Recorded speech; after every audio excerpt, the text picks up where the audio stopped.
What's up, y'all? Uncommon NASA. This is the Cabbages podcast, where they will kidnap you and force you into watching the worst movie possible, and then you'll have a good time talking about it. Stay tuned. Yo, peace. What up? What up? She do Junclassic. Me and my man NASA got an album, Music to My Eyes, coming November 7th on Uncommon Records. Shout to Cabbages podcast. Man, it was a good time. Wild movie, but a good conversation, and I hope y'all dig it. Appreciate the love.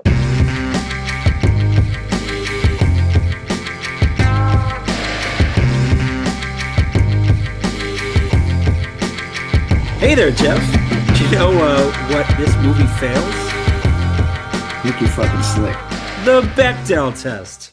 Yeah, I suppose it does, Gary. I suppose it fails the Bechdel. It failed a lot. It failed a lot. Just like your little plot's going to fail. Oh, I know my what plot. this is about.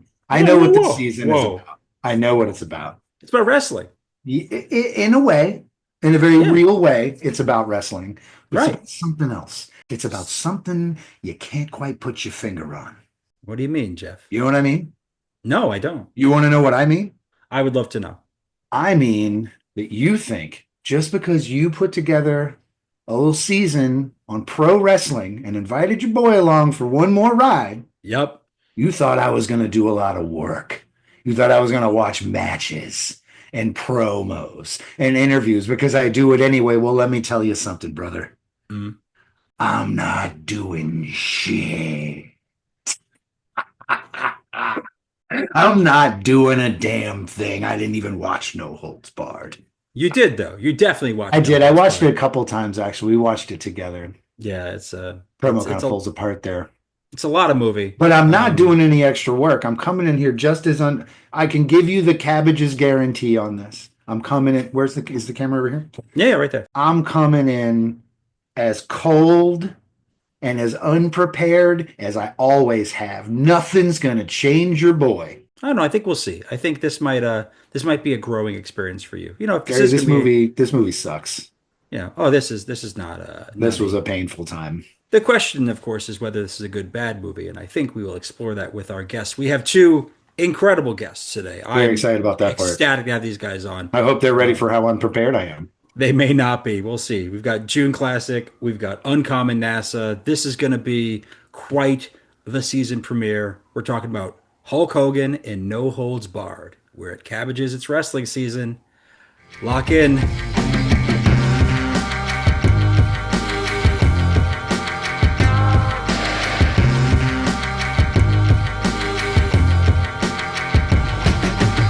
Look, I am absolutely honored to introduce our guests for today's show. We've got two New York underground hip hop veterans with us. You know, I go as far as to say these guys are legends, really. First up, we have none other than Junclassic. You may know this Queens native as a member of Monster Island Czars, from his collabs with the likes of MF Grimm, Vort Omega, and Billy Woods, or from his solo albums, beginning with 2007's Too Much Ain't Enough. Along with him today, we have Staten Island's own Uncommon NASA. From his days behind the boards, mixing Def Jux classics, to his own ongoing run of albums as both rapper and producer, he has been ever present in 21st century hip hop. Now, we brought these two gentlemen together here to mark their recently announced joint album, Music to My Eyes, which is dropping on November 7th. Dropping this November. You can pre-order it right now on the Uncommon Records Bandcamp. Get that CD, get that digital. You want these in your life. Hello and welcome to the show. Thank you. Thank you very much, man. That was spectacular. We're so respectful. We're so respectful of what we're able to accomplish here today that I gave the Sideman promo looks. I did, yeah. Because it's the wrestling season. Very much so. Very much so. I gotta say, you helped it out there. But no, it really is a pleasure. I am curious though, kind of how, because obviously, you know, I know there's been some crossover stuff before, the Past Tense record, for example. But how did the two of you like connect for this? I'm real curious. Before we get into talking about this movie, let's avoid this as long as we possibly. Let's take a moment and kind of talk about how did you this guys tag linked. team form? What's the lore of the tag team? From what I can recall, sometimes it gets a little foggy in these older years. Around 2014, NASA had organized the Yule Prague, And I think it was at Drum. I think that's the one at Drum where we got this picture, man. It's like a great day in underground hip hop, like one of those types. So many faces in the underground scene are in this pic. And just being NASA, man, I was just really impressed with just how cool and down to earth he was, you know. And then when I listened to the music, man, I was like, oh, this is unconventional. This is otherworldly. This is very different. And just doing music as long as I have been, by then I was 7 years in. I was like, I really like to change up the sound. So, you know, in 2015, waited a year. I think NASA, you did an interview with me on a Yeah. radio show. Yeah, that was old Uncommon Radio live show. There we go, man. Mm-hmm. And I just asked him if he'd be down, and you know, thank the hip hop gods. He said, yeah, he's down, man. Yeah, and we worked. I mean, first of all, like, yeah, we've known each other that long, firstly, and you know, I think we connected personality wise and musically. You know, we had, you know, a lot of times people that I work with, we have like similar histories of like coming up in the scene. I think that's a normal thing for New York and for indie hip hop. You come up in the scene with other people that are maybe more well known around you, and you kind of learn the ropes, and then you get cast out into the world as your own artist in the indies. And like, I think both of us share that history a little bit. And, you know, it seemed only natural for us to come together based on that. And I think that's what kind of made it click in the beginning. And, you know, I had heard some of June's stuff, and, you know, we had June rock that Yule Prague, I believe. If not that one, then one of them. And we did 10 of them. So I know June got in there somewhere. I can't remember shit. I'm also old as fuck. I feel old as hell today.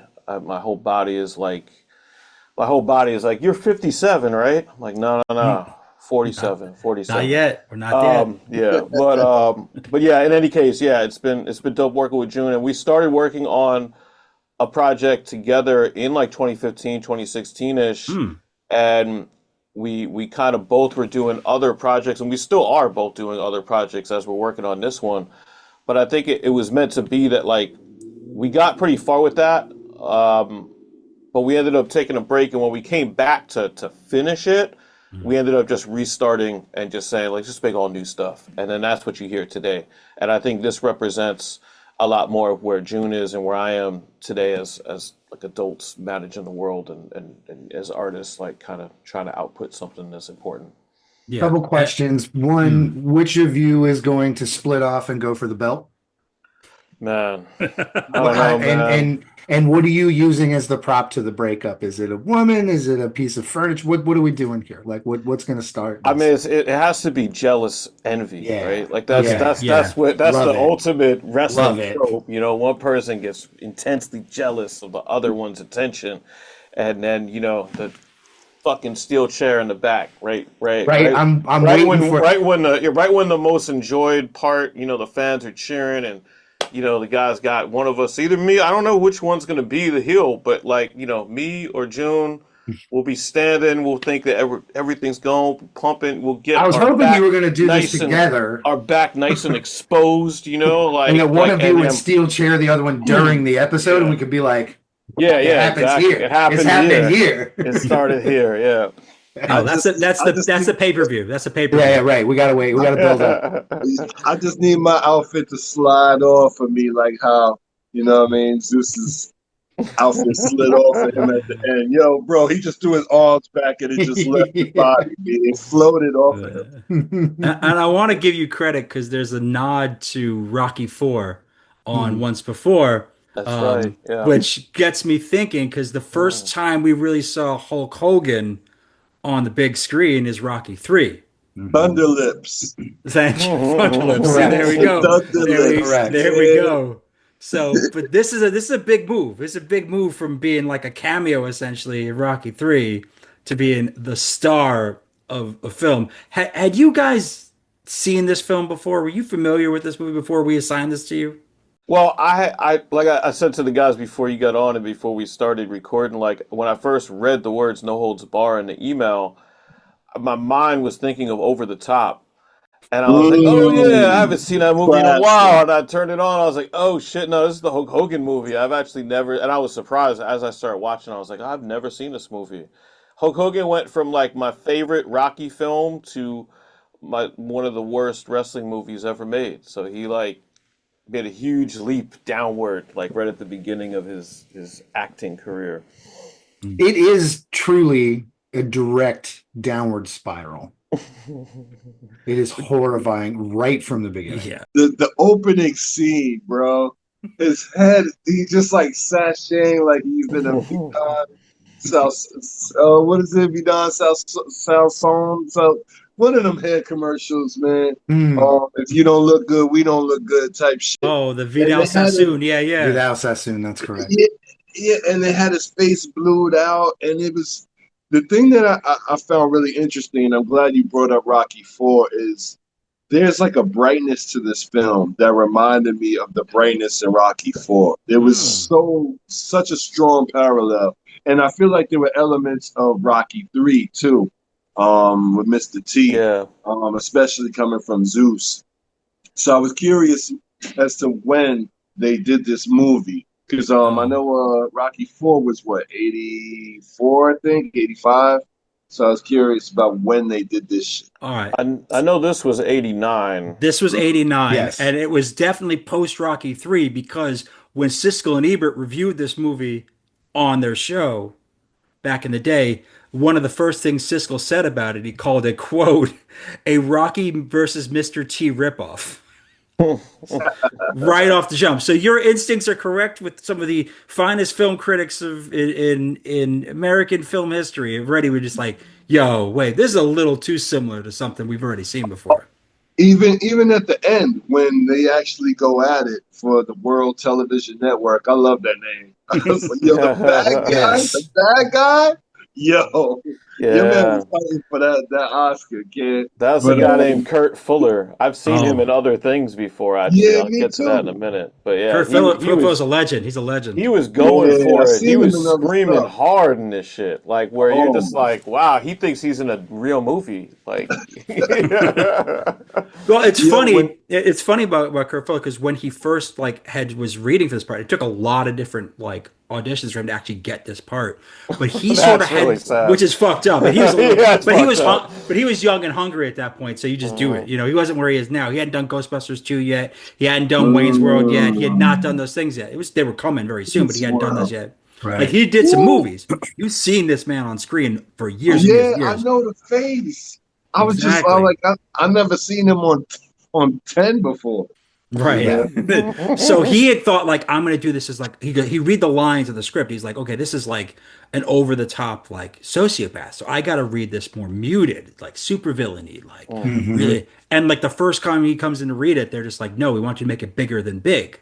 That's Vince McMahon, basically. Right. I want this to be enormous. I don't want this to be a muted performance. There are no muted performances. He's also meant to portray Vince's mortal enemy, Ted Turner. Yeah. So he's supposed the over the topness and the stupidity and the failure, the utter failure that is those executives, is meant to cast aspersions on the enemy. That's and the urban myth of this movie is that, and maybe it's not even as much of a myth as reality, but from what I remember hearing is that recently actually is that Hogan wanted to leave WWE to go to Hollywood to be an actor, which is laughable, especially after watching this. He was in, I don't know how much of a work it is, but he was in trouble when he left to do Rocky III. Yeah, but they were very against him leaving to do that and then realized it's actually pretty dope. Well, the idea is that the contract was ending and Hulk was going to leave, and Vince was like, you don't have to leave WWE. I'll start a movie studio and I'll make movies for you. And this was his first produced movie in order to keep Hogan around. He did keep him around for another couple years until he eventually left for Ted Turner. Yeah, for 5. I mean, he kept him satisfied. It's funny, they made this vehicle to bash Ted Turner and then he signed with Ted Turner. Yeah. Was given full creative control. I thought it was fascinating the part where he's got the check and he's like, it's blank. And And Hogan Yeah, is so yeah. The good. laugh out You know. loud factor for this movie was surprisingly strong, kid. I mean, even down to Zeus's knee pads in the final battle, I was like, yo, why they give my man the silver knee pads, kid? Like they doing him so dirty. Zeus is mistreated a lot in this film, even though he kind of, we'll get into Zeus a little bit, but We're gonna like have to, yeah. he But the he's like there for a couple of specific reasons.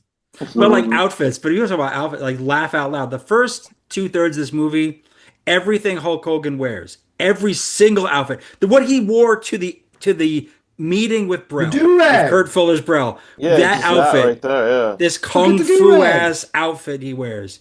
He never everything he wears out in public or to anything is nothing that anyone wear outside of a ring. They was like his wardrobe is ring wardrobe exclusively. Yeah, he's like Yes. if Bam Bam Bigelow was in a movie and just wore the fire suit the entire time and Yeah, was like, yeah. "Yo, what's up, man? How you doing? I'm just dressed like this. Yes, I'm here to When he meet does you." dress up, he goes to the fancy French restaurant and he wears like Mm. all white on white, Yeah. white on white on white, and I'm like, I dog, just I don't know. I don't know if that's the look. That's all I'm in saying. my I don't know. I in don't my know. mind, I just kept picturing like Hulk Hogan, like real Hulk Hogan, like what's his name, Terry Bollea, Yeah. like Yeah. sitting in his mind in real life, thinking like, "I'm gonna be the next Schwarzenegger. I'm gonna be the Yeah. next Stallone."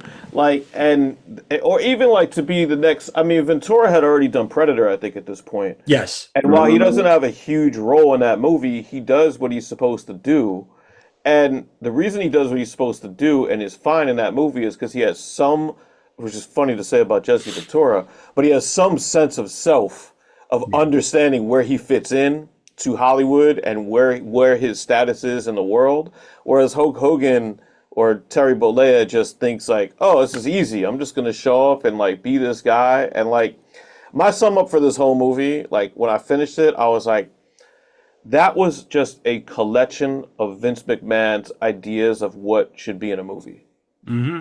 And there was no rhyme or reason to it. It Sure. wasn't made into a movie. It was just like, here's an idea, here's an idea. It's like, here's a scene where he gets kidnapped in a limousine, but nobody really tells you who actually kidnapped him. You just have to assume that it's the executives, but nobody really says that. Nobody's like, oh, Yeah. this is a message from Brell. Like, Yeah. Yeah. nobody says anything. He's just in the car, kidnapped. And then he leaves after, like, I guess, murdering 3 people.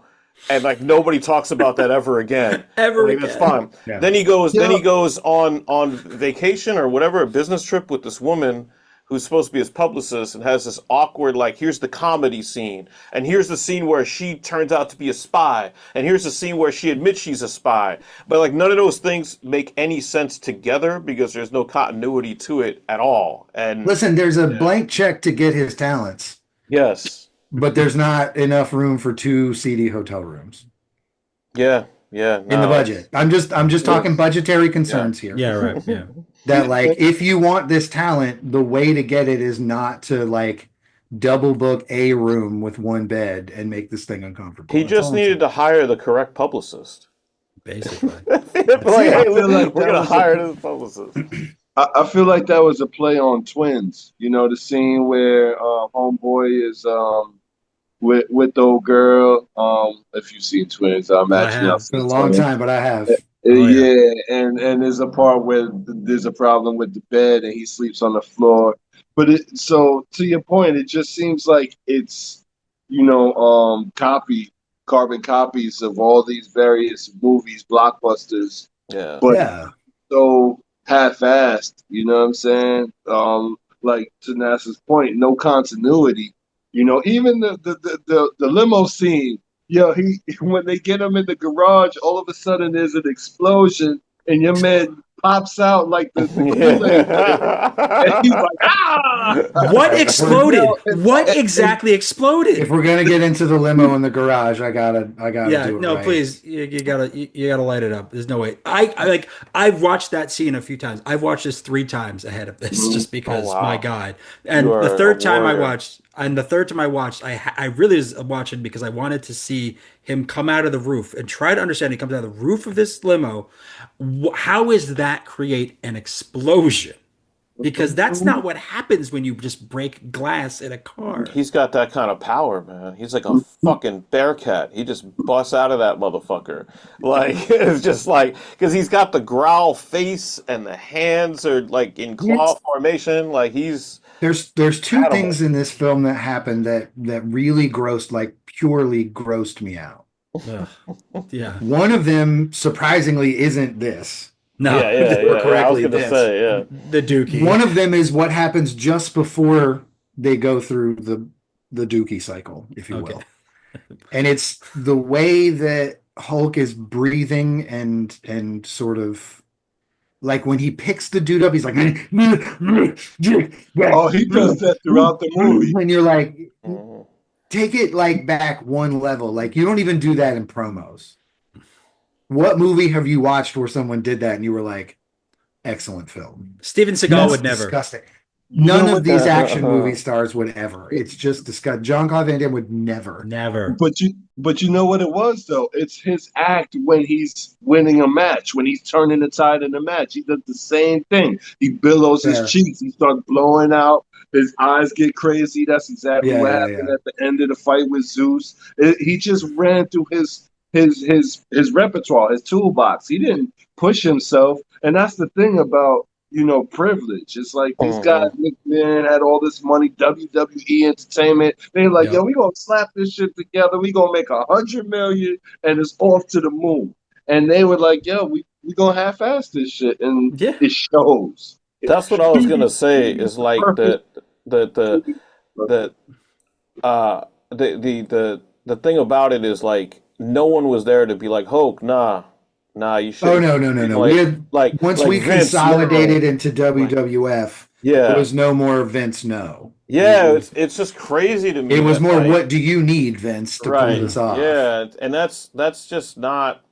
I mean, it's very apt to like today's environment in the United States, and it just all comes full circle because Hulk became a bootlicking fucking fascist at the end of his life. Or always and was. Like, always was. Probably always was. Let's entertain that theory. He was empowered to become more of a Always entertain straight that, up, yeah. always a straight up fucking racist idiot. A union busting, known racist piece of shit. Yeah, exactly. And so like you get somebody like that, and you give them power, and they not usually. That doesn't end well, and you see like the result of this movie is not just like, oh, it's not.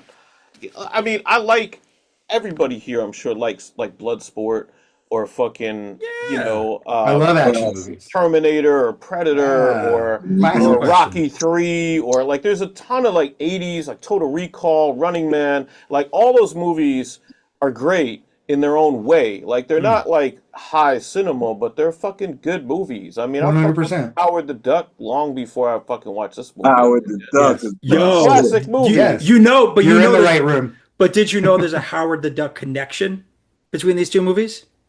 No. What was it? So the director of this film, a gentleman named Thomas J. Wright. This is his only film as a director, by the way, I should say. However, Cabbage's curse. However, he did a lot of TV work, and he did a number of jobs as a second unit director. Cinematography, doing this stuff, including a little film called Howard the Duck. Wow. No shit. So he did that. He did Beverly Hills Cop. He worked on when did Howard the Duck come out? That come out well before this, right? I say 86. I have to say off the top of my head, 87. 85 or 86. Yeah, I think we're out there. That's crazy. So there's a connection to Howard the Duck there. We're all in the same ecosystem, and the absurdity. I think absurdity is what they were able to make. But there's no bad and absurd movie. There was like a crew of people you could assemble to make a hasty, shitty film to try and vehicle this kind of star. Absolutely. Mm-hmm. And you could be absurd. Like, I mean, we were living in an era where you had films like Big Trouble in Little China existed. Right. Like we were living in a world where like you could see a film that could be over the top. Like well-made bad movies. Yeah. RoboCop. There was a big RoboCop. Great example. RoboCop is the king of those movies. RoboCop? I love RoboCop. We love RoboCop. We're talking about it's a bad movie. It's not good, but it's great. I don't know. It's obviously not. It wasn't made to. The thing about RoboCop that's different in this movie, and the thing that a lot of people miss in the '80s, is RoboCop is over the top. It's cheesy. It's expensive. But it has like sequencing to it where like Mhm. there's an elimination factor of like the bad guys toward the end. There's things that happen, and there is an underlying political tone, social message going on in that movie. And to a much lesser extent, there is in Howard the Duck as well. Mm. I will defend, but in this movie, there is none of that, and there's not supposed to be because look at who made it. You know, they're fucking douchebags. It Like, was you know, supposed to be honestly like a vehicle to show wrestling to a different audience. yes, yeah, absolutely. What I don't understand, even in that case, is why did you show this awful version of wrestling? Hmm. Like you've got the capabilities and you do it 3 times a week to make a good match and show a match that's good on television with good wrestlers. But there's a couple of things at play as to why I think that didn't happen. One being, Hulk's not going to share the screen, the big screen, with other wrestlers very often. Hmm.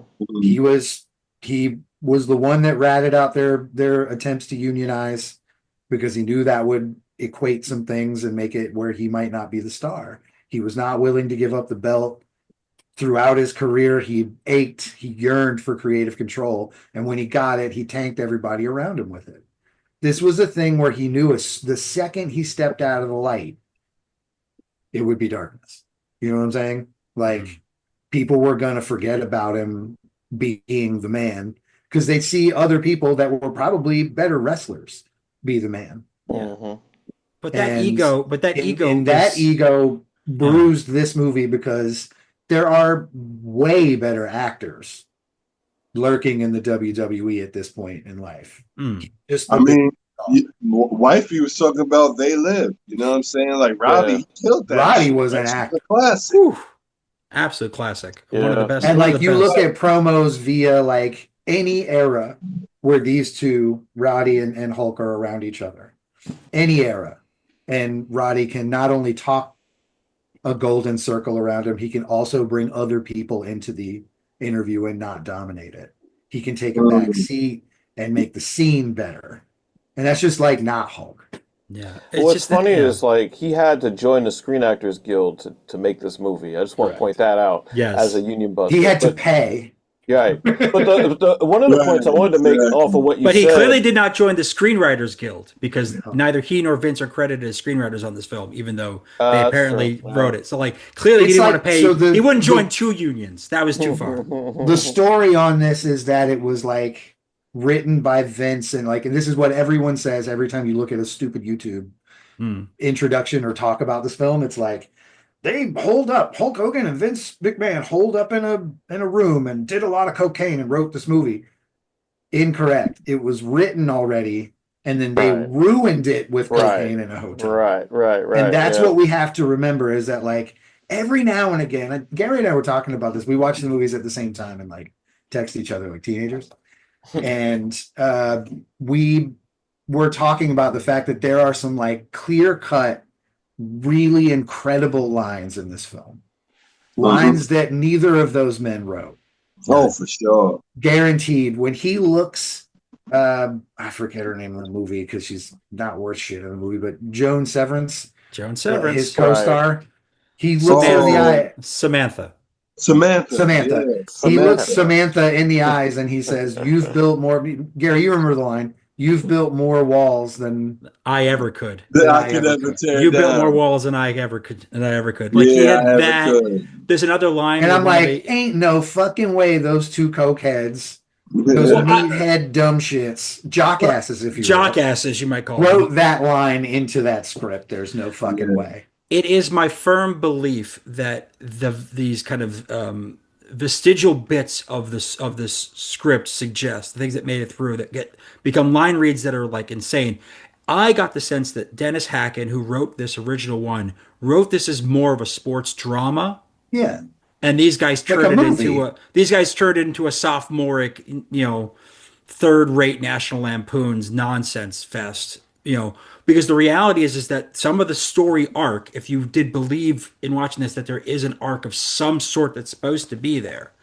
And some of the lines that are said suggest that this was meant to be. So, like when the executive in that first tense meeting with Brell, where he gathers all his team together to demand how they're going to up the ratings, and this one person stands up and says, I've heard that Rip's word is his bond. I'm like, that's not something that either Hogan nor McMahon No. wrote. No, That what is they wrote was her crying and running out of the room in shame. take a That was leak. that was the part that they fucking wrote They in told there. her to take a leak. They wrote that. That's probably how things were done up in WWE. Yeah, And like still they probably were are. in a hotel room. We're like, listen, if a woman ever stood up in our meeting and said that shit to us, we would tell them to go take a leak. Right? Fucking Yeah. write it down. Yeah. That's Write it it. down, dude. Write it down. Write it Yeah. down. Yeah, No, that's even wild. from when he first meets Samantha, isn't her name Samantha Ann Moore? I thought that was hilarious. That's pretty good. Oh, That's pretty that's good. her fucking name. The Yeah. first time he sees her, he tilts his head, his whole demeanor changes. He He looks gives a at little her lip like, bite too, which was like the Yeah. best acting he did in the whole it, fucking it, movie. He's it, like, no, I'll tell you the best acting. Here's the Mm, one time that he got me.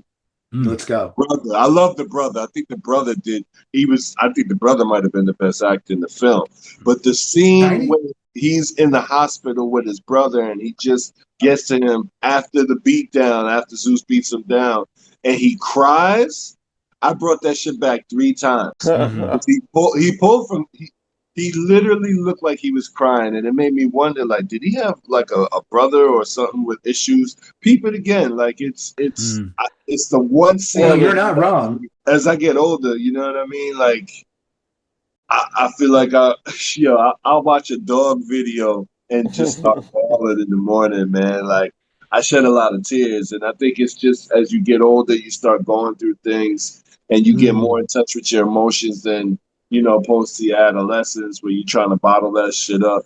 So I say all that to say, like, I believed him when he cried. Like, it seemed like he was pulling from a place. And I was like, that's the one scene where he actually put something into it. Yeah.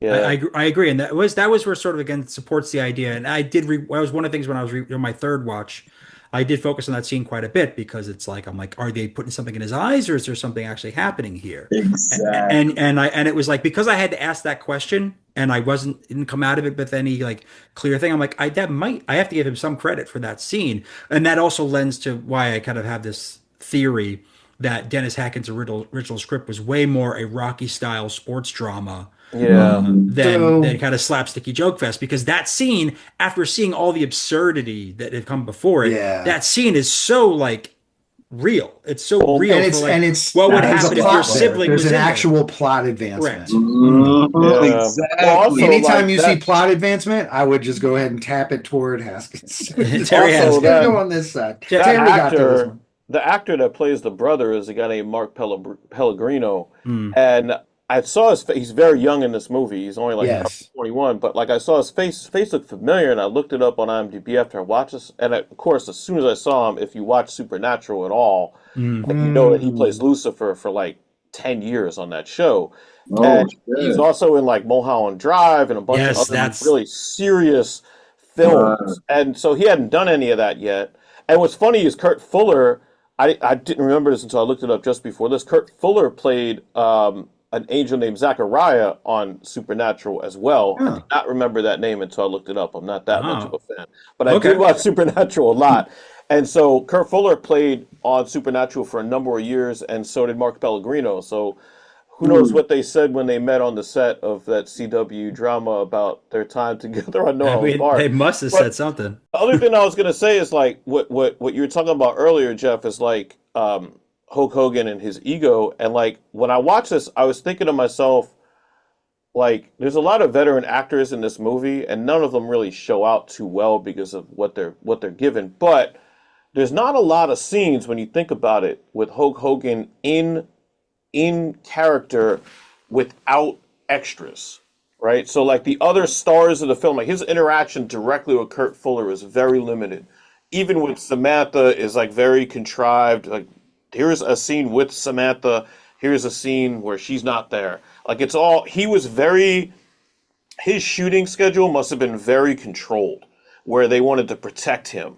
That's what I thought. But now I'm thinking, I wonder if he just had so much of an ego that he didn't want to share the screen. Like he treated the actors, real actors, like they were, the real wrestlers that he couldn't compete with in his regular job. He was like, no, I don't want to be on screen with that guy too much because he's going to steal the show, or maybe they were protecting him and they were like, it's also, I would lean toward the protection specifically because like, if you work with Vince, the common story is that Vince will be in control and you just need to do what has been laid out for you. Yeah. And he was according to Fuller, Vince was on set all the time. The whole time. This was his baby. This was his baby. So that he needed this thing to go the way he wanted it to. And to that end, there's a part of this where like if it was delivered as a more serious film, it wouldn't be as memorable. And that credit goes to Vince because Vince came in and said, I don't know if this is true or not, but I believe that Vince came in and said, just from knowing a lot about that guy, that he probably came in and was like, our audience, the audience of film goers who want a drama aren't the type of people that are going to come to the WWE via this film. Well, they're going to see this as silly and stupid. But if we make it silly and stupid all the way through and adolescent, we win over adolescents, and adolescents love this shit and they will carry it forward. Yeah, I think that's a really big fan of finding the young audience, and young audiences think Dookie is funny.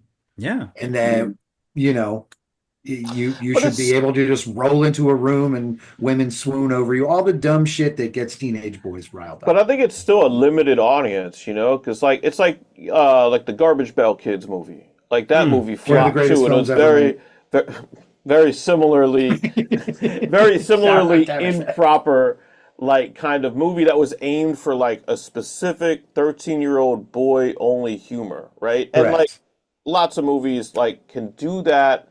Again, like I just feel like you can make RoboCop and win and still appeal to that audience. There's a lot of stuff for kids in that movie, even though it was violent, but this movie was violent. So it's like whatever. If you're going to make a movie, I don't know. Sometimes you gotta let the professionals be the professionals. And had they taken this movie and made it, what it could have been, it wouldn't have been a great movie, but it would have been a good movie that we would have looked back on, maybe nostalgia. I mean, I guess I'll ask this question.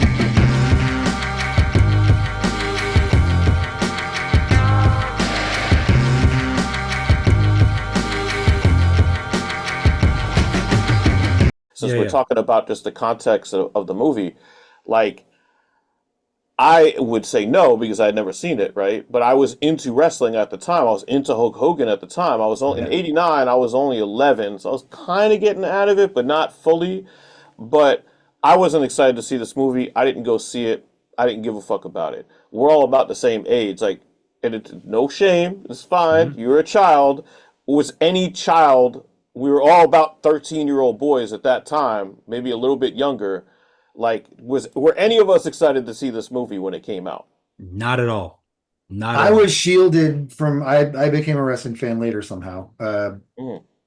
I was shielded from this by parents who were very, very staunchly against it.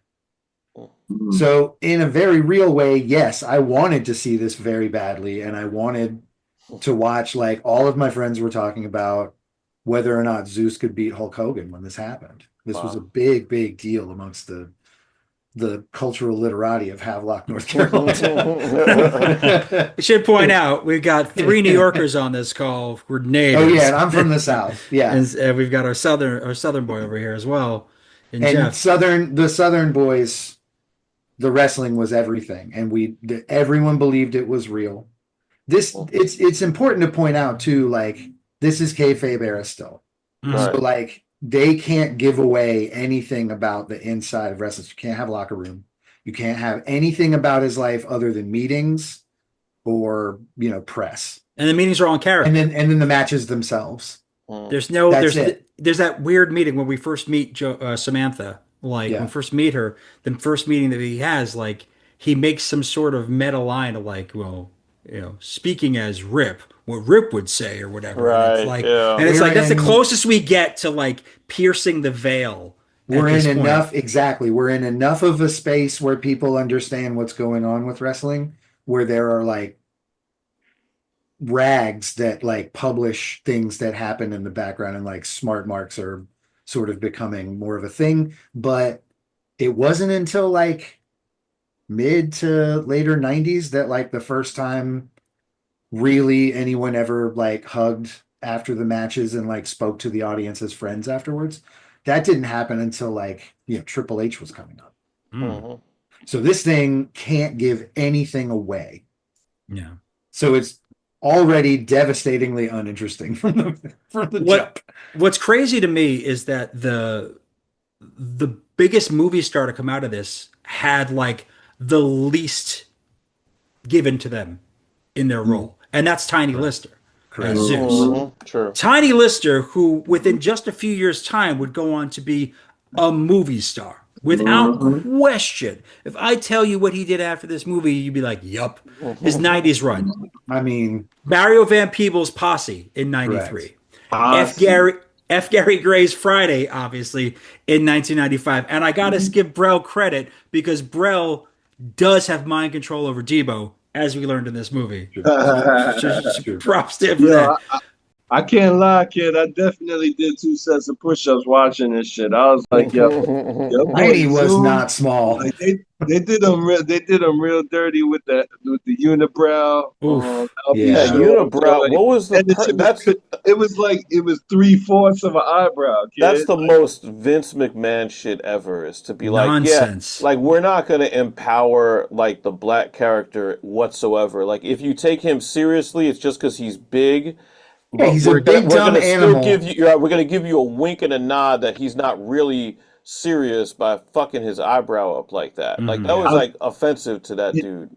Yeah, absolutely. I'll tell you the other scene in the movie to me, and I don't know if y'all peeped it. And Gary, you said you watched it 3 times, so yeah, we're gonna defer to Gary. I guess I'm the expert on this call. Yeah, I mean 3 times, man. I respect your grind, Commit to the bit analysis, but it's an hour and 3 minutes into the movie, and it's funny enough, it's about Zeus. There's a scene after the brother gets before he attacks the brother where they bring the brother to him, and Brell walks up on him and he says, before he walks up on him, you see Zeus with his back to the screen, and he's with his homeboys and he's chuckling. He's not being this outlandish character. It actually looked like just a day in the life, you know what I'm saying, with the cameras off. And as soon as homeboy says, yo, Zeus, he turns around and has his arms out like he ready to perform. You know what I'm saying? It's a really ill scene. I brought it back 3 times and I was like, wow. For like a minute, he was a normal person. And as soon as his name is called, he turns and he's ready to perform. So, I mean, it just reinforces the ignorance that Hulk Hogan's associated with. Yeah. And they never even gave him the decency of like putting a suitcase full of $100 bills in his hand, and like no scene like that. There's no scene where like Zeus is being bought, or Zeus needs the money, or Zeus is a money hungry guy, or like he's just no personality at all. It's just and like. Motivation. For no reason, there's no motivation. There's no reason. He doesn't want to be famous. He doesn't want to be rich. He doesn't need money. He's not desperate for money. He doesn't have an ego. There's no personality whatsoever about him at all. I don't know how it worked back then per se, but he double dipped on this too, where there was a long lead up to like Zeus wrestling in real life, in WWE. In WWE, yeah. Yeah. He had a match, and they built up to that match. They made it a tag team match because Zeus truly could not wrestle. Yeah, of course. Like it's shown throughout this movie. It's shown in the WWE. He was not someone who came in with a shit ton of wrestling ability. The cool part of it is that he got double work because he was on TV too. Yeah, he was doing like they did a whole lead up. They had promos and everything. And then a story. He was on Martin. Wasn't he on Martin? Oh no, his TV work. He did tons of TV work. He did a shitload of TV work. He was on First and 10 before this. It was like HBO, the HBO show First and 10. He was on that for years. He had like he gets a double dip out of this. He gets a double dip out of this, and then on top of it, gets to be on TV in a wrestling capacity. Is now part of that lore forever. Yeah, but also it's like completely the lead up and the match are worse than the movie. Because the match is what? Hogan and Brutus the Barber Beefcake? Hogan and his best friend off camera. And then And- Zeus and Macho Man, right? And so Yeah. Hogan and Macho King had like split. They had famously gotten Powers. together as the Mega Powers. Mm-hmm. And then they split in like, I think 87, 88, somewhere in there. It was like 87, 88. Yeah. And so this comes out in 89. So they have this, it leads beautifully into it. Everything is set. The problem is it's basically like watching it now, especially, it just ages really, really poorly. However, when you watch that match, the fans, the pop is insane. When he gets knocked over for the first time, he takes a knee after getting clotheslined like 100 times. And everyone in there is like losing their minds. This cannot happen. Zeus is too big. You can't do that to Zeus. Then he picks him up and slams him, and it's like, 2/3 of the pop that he got when he slammed Andre, which is like one of the greatest wrestling moments of all time. Of course. Like, It was that big. It was that big. I In wish this movie, yeah. my bad. In the movie at the end, he tries to lift him. Yes. The first time, and he goes, ooh. He big as hell. Like, that's the only time he sells anything that whole movie. Wow. There's little comedic moments, man, where it almost seemed like they're doing it on purpose. Like they know this shit is buffoonish. It kills me too. It kills me because like the way you just described the match on the pay-per-view, that tag team match. The end of Tiny comes when he gets hit with a tiny woman's handbag. I'm not kidding. He gets hit with a woman's handbag and he like is knocked out. And that's how they lose. Like, and I'm like, that is so much build up for that.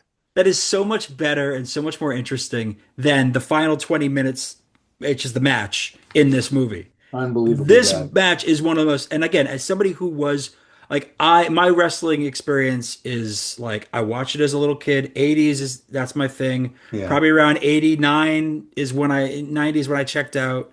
And then I popped in here and there because I had friends who really liked it over the years. But this is largely an area that wasn't for me. So watching this, it should have reminded me of the matches I watched as a child and enjoyed. And it was just like agony. It's boring. It's drawn out. It's so drawn out. You have this entire world at your fingertips that makes quality wrestling programming all the fucking time to right the point where you look back on it and you say, how did they do it so much? But it's also like not they were just overworked in the thing, and what they did was make this awful dramatization of it that makes no sense whatsoever. But it's also not just the in-ring like work that didn't work, right? At the end of the movie in particular, it's also like the in-ring storytelling that was non-existent because like Brell's character, Kurt Fuller, like somehow orchestrates like a mini kidnapping of Samantha, puts her in a boardroom to watch while Hulk Hogan is being coerced into like throwing the match, looting the match because he's got her kidnapped, right? But by the time the match is reaching its apex and Kurt Fuller is getting his most evil kind of look in that control room or whatever he was doing there to taunt him, she'd already escaped. Yeah. He was gone. Right, so she escaped and was free, and so the ending like kind of was like a deflated balloon because he then basically murders Kurt Fuller's character Brell. Like it doesn't look like he was getting back up after whatever happened. No, I think. Well, I mean, we can blame electricity, Fuller's own negligence. So he gets unalived, and fucking Hulk Hogan just gives a weird like fucking fake thumbs up. Like hang loose kind of thing going on. We're in like one of those, and then the credits roll, and now by this time I'm completely fucking stoned, and I'm just like, I thought like I missed something. I thought I looked down and was like vegging out or some shit on my couch, and I brought it back for a second. I was like, nah, this shit just really does end. And it was perfect because it was, like I said before, all the weird edits of like, here's a kidnapping limousine scene, and here's a love scene in a hotel room, and here's a spy scene, and here's this scene. And then we cut to the end, and it's just here's the end of Bloodsport, but without any context at all. Like, right. Or it's like, real contact. There wasn't much contact either. There was no context or contact. It was just like the end freeze frame of Bloodsport without any of what led to that end freeze frame. Yeah. Like, where it was just left you curious of like, did I fall asleep? Or like, what happened exactly? Like, there was it was just nothing to it. And like, to your point, the reason I bring that up is just, the wrestling like thought process should have been better just in the terms of the storytelling. If not for the whole movie, because it's a movie, but if there was one place where wrestling storytelling was necessary, it was that ending scene. And it's still 20 minutes long. It's still 20 minutes of fight. Without story, it's 20 minutes long. It just keeps going. Every time you're like, all right, here we go. Nope, we've got to bring in Randy, who may have been the best part of the film. Well, I mean, again, Randy's incredible. I feel like, like Zeus was hard to watch. And again, they made him as like, I don't even want to say a two-dimensional. They made him basically a one-dimensional character, an absolutely racist caricature. The only thing that rivals legacy. The only thing that rivals the racism in of how they put that is the portrayal of every Jewish character in this film as this is anti-Semitic as fuck. I mean, so like, but you're looking at it as being like, this is just clearly that from a perspective of somebody who has a worldview that is, use the word privilege before June, and I think that is dead on when we're talking about this. And it feels insane to kind of like look at the film through that lens, but you kind of, if you can't look at it now, if you can't look at it without thinking that way, you can't look at the white hero's life in this film. There's three major obstacles: a woman, some Jews, and a black man. Yeah. Are standing in the way of him just having peace and being the champion, and no one can touch him. If that's not Vince McMahon's fucking view of life, then I have watched everything he's ever made wrong. Yeah, no, because that's what he's told me over and over. And that's the world that they're trying to rebuild right now. Not to get too dark, but like when you watch a movie like this, back in like a couple years ago, you'd be like, oh well, Trump is just bringing back that 1970s era racism. He's a WWE Hall of Famer. It's also like 1980s era racism, which is, I mean, all these things are the same. Like the more things change, the more they stay the same, I guess, especially when you're talking about oppression. But it is definitely an acceptance of this sort of behavior.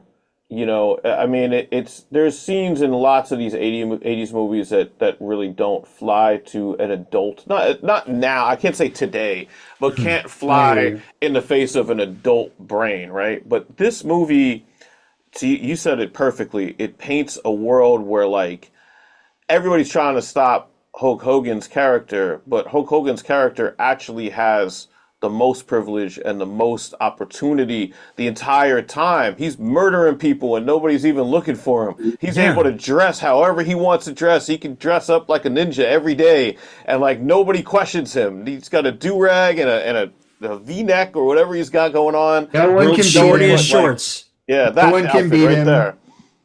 No one can beat him. Men shit their pants when he confronts them, and women melt in his arms. Yeah, but somehow he's the oppressed person that can't get past the businessmen, the Jewish people, the large black guy, the hood, and fucking women. Women. So like they're all standing in his way. They don't understand him. Right. They just are there to like keep him from being champ. All he wants to be is the champ. Right. I won't let him be the champ.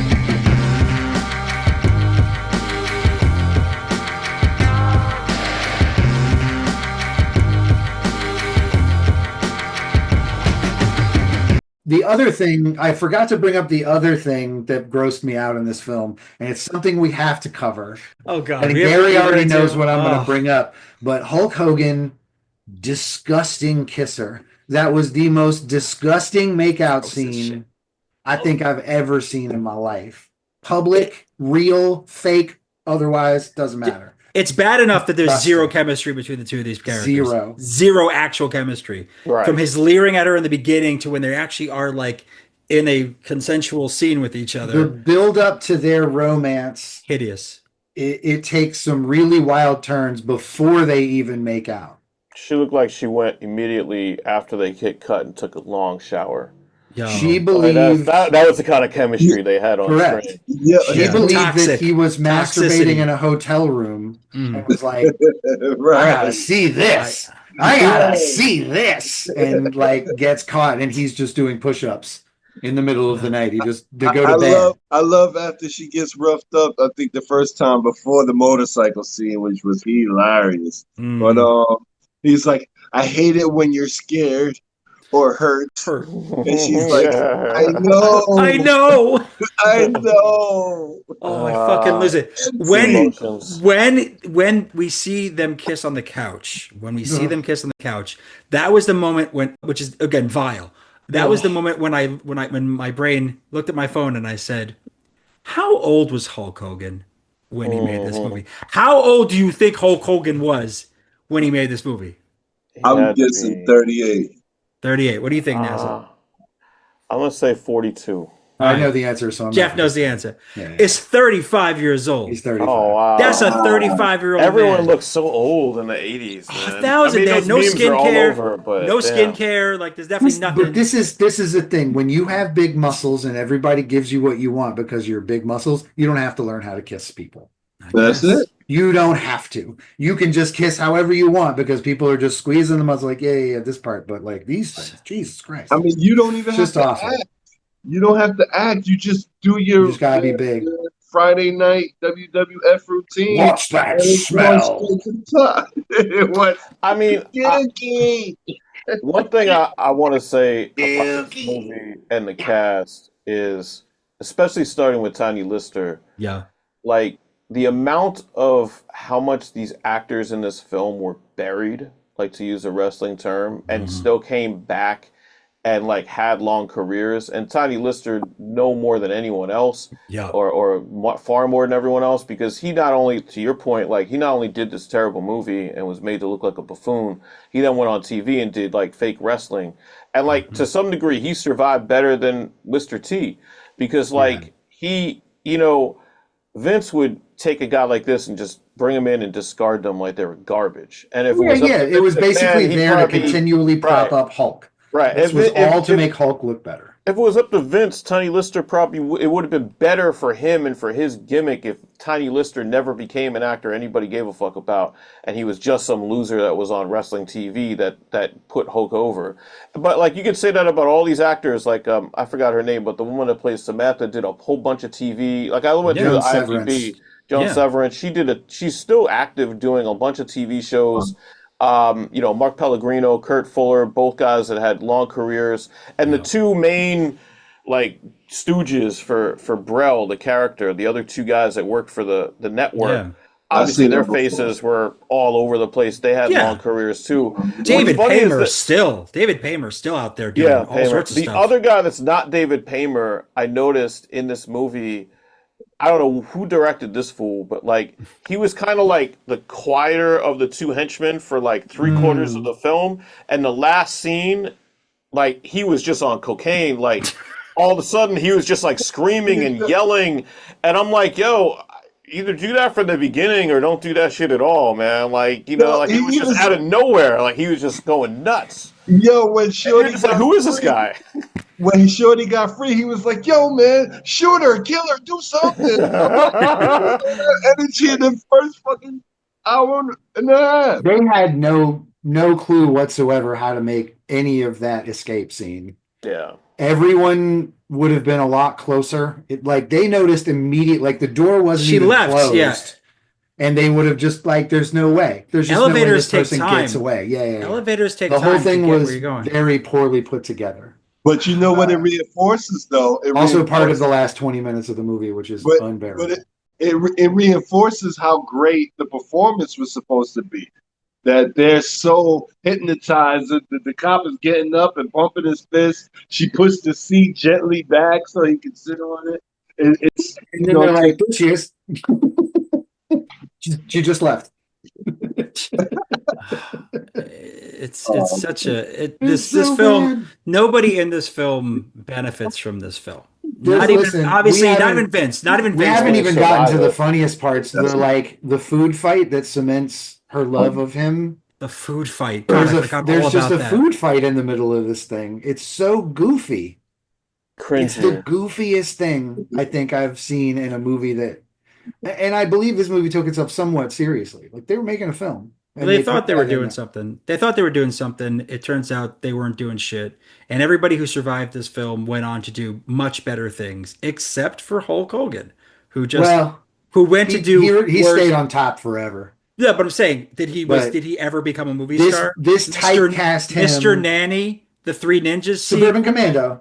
Uh, He had that TV show for a hot minute he for the was Baywatch guys. typecast as someone you could put. He could command enough of an audience to make really shitty sophomoric kids films, essentially. Yeah, That's But nobody what I he think ended watches that's up that. all. doing. But I think he typecast himself for that. I mean, he wasn't capable of doing anything else. More No. so, Yeah, and I mean, Hollywood knew when they saw this, they were like, "This isn't a star. No. right? There are Yeah, some actors in this thing, but you're not one of them for No, right. sure. exactly. Exactly. So Exactly. Yeah, we're going to like put you in. We need this vehicle that has failed and nobody wants. yeah. You can be the Suburban Commando." Tiny Lister could be in The Fifth Element and Jackie Brown, and Hulk Hogan Correct. could be in Suburban Commando and Mr. Nanny. And That's what episodes of Baywatch that were not like they were the second Baywatch. Yes, What Thunder in was it? Paradise Thunder was in his show. Paradise. Yeah. Thunder in Paradise. Not So not good. quite Baywatch, it was called. All right. So before we let you guys go, a question we like to ask when we watch what we can kind of all agree Oh no. is a bad movie. Decision time. And this is one where I was always kind of curious, kind of like we had this conversation, we get this dialogue out there. Do you think this falls into the category of a good bad movie? Is there enough good in this to make it that, or is this just a bad movie? What do you guys think? It's terrible. No, there's no good in this movie at all. There's nothing redeemable. But if you can possibly avoid watching this movie, don't watch this movie. Like it is absolutely awful. Like We it is, back. it is, yeah. It's a movie that should not be Cabbages watched by is anyone. back. It shouldn't be studied. It shouldn't be looked at to be like this is what you don't do. You should know not to do this already. Like this is just not.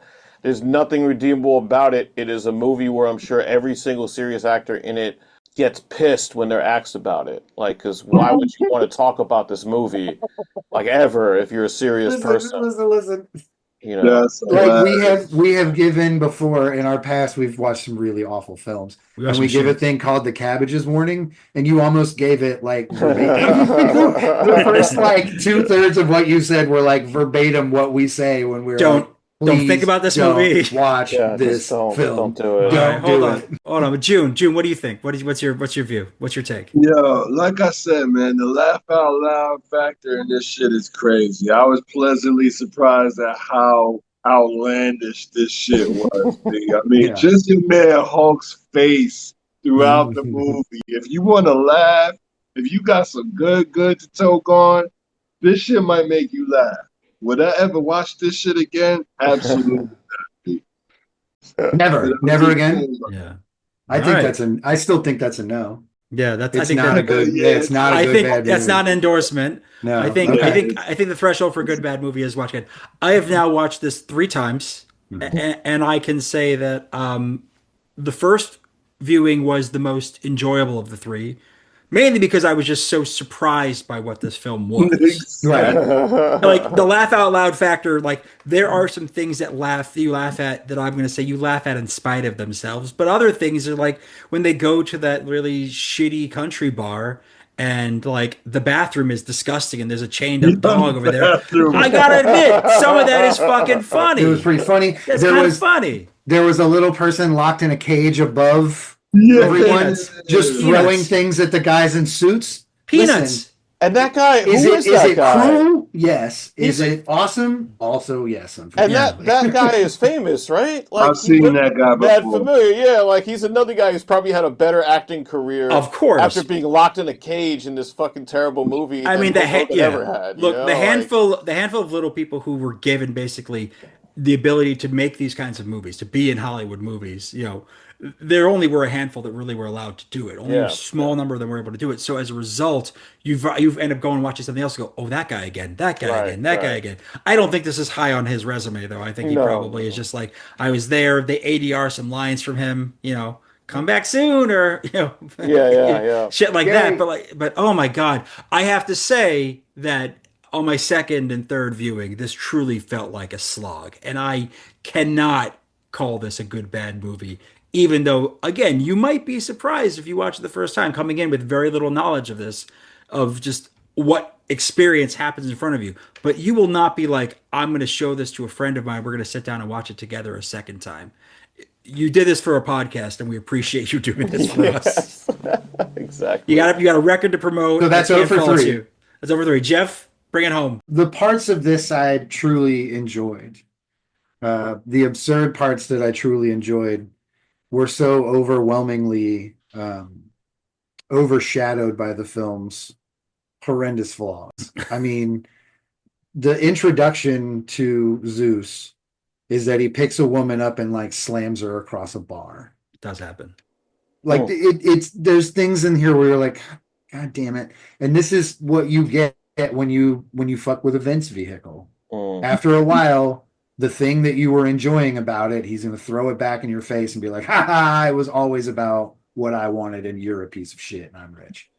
I can do what I want. And this is life, not your version. So no, absolutely not. I mean, this is 0 for 4. This is a real stinker. And if not getting the cabbages warning, you know, certainly I would tell people like there's no real need for you to do this.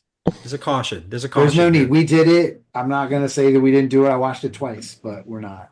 We did. I'm not endorsing. We're not putting a cabbages endorsement on this in any way. No, we can't. Not again.